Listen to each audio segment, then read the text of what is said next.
कभी जंगली कहा तो कभी जानवर। फिल्मी पर्दे पर सबसे अलग अंदाज और सबसे अलग स्टाइल वाले इस हीरो को जिसने भी देखा बस उसने यही कहा कि तुम सा नहीं देखा। जी हाँ, आज हम बात कर रहे हैं शम्मी कपूर की। इनकी चर्चा इसलिए क्योंकि आज है इनका हैप्पी वाला बर्थडे। उनके जन्मदिन पर आइए जानते हैं उनके बारे में कुछ खास कि कैसे एक जूनियर आर्टिस्ट के तौर पर काम करने के बाद उन्होंने इंडस्ट्री में बुलंदियों को छुआ और कैसे उन्होंने मधुबाला के कहने पर बियर पीना शुरू कर दिया। आपको बताएंगे ये सारी बातें इस रिपोर्ट में। हेलो एंड वेलकम, मैं हूं कीर्ति राजौरा और आप देख रहे हैं न्यूज़ तक।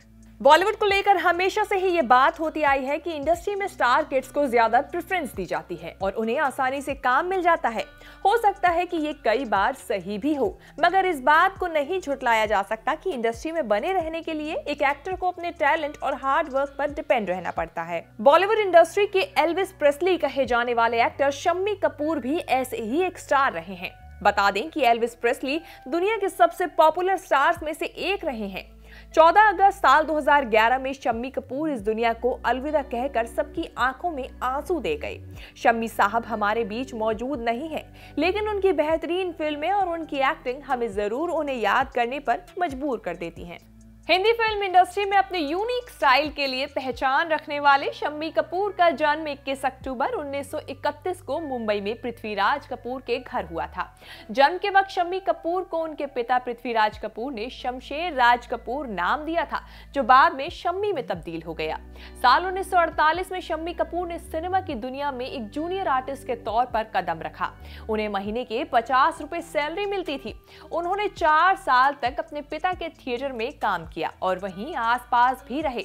उन्होंने साल 1952 में अपनी आखिरी सैलरी 300 रुपए ली थी।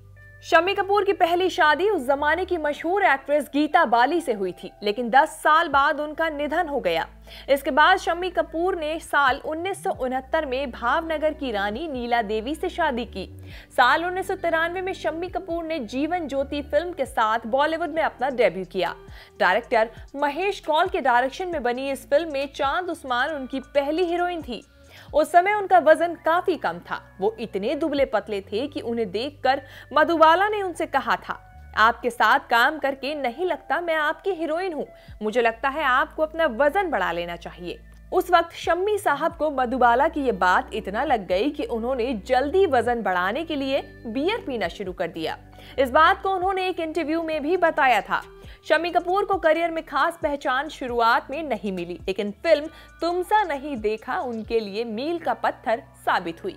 इस फिल्म के लिए शम्मी साहब ने अपना लुक बदला, क्लीन शेव लुक, नया हेयर कट लिया और इन सारी चीजों का इफेक्ट हुआ। आखिरकार शम्मी कपूर का अपना नया स्टाइल स्टेटमेंट सामने आ गया और फिल्म भी चल गई।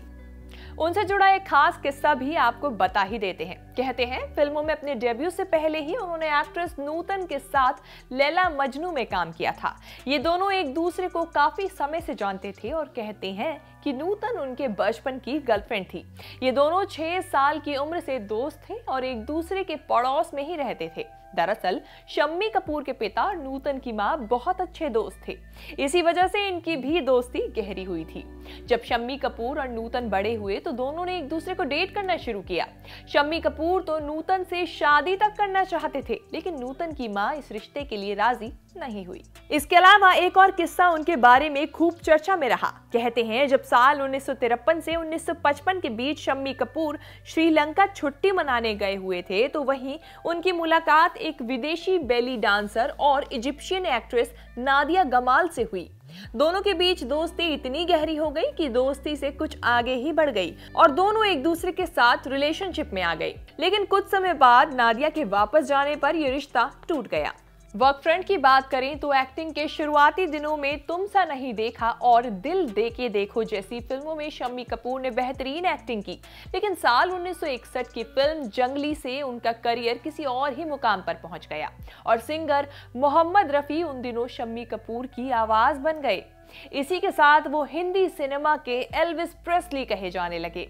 शम्मी कपूर ने फिल्म तुम सा नहीं देखा, दिल देकर देखो, सिंगापुर, जंगली, college girl, professor, China town, प्यार किया तो डरना क्या, कश्मीर की कली, जानवर, तीसरी मंजिल, अंदाज और सच्चाई जैसी फिल्मों में बेहतरीन एक्टिंग से लोगों का दिल जीता।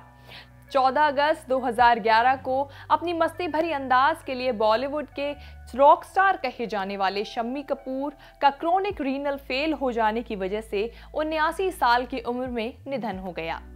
उनको हमारी तरफ से भावपूर्ण श्रद्धांजलि। और आपको हमारी ये रिपोर्ट कैसी लगी हमें कमेंट बॉक्स में जाके जरूर बताएं।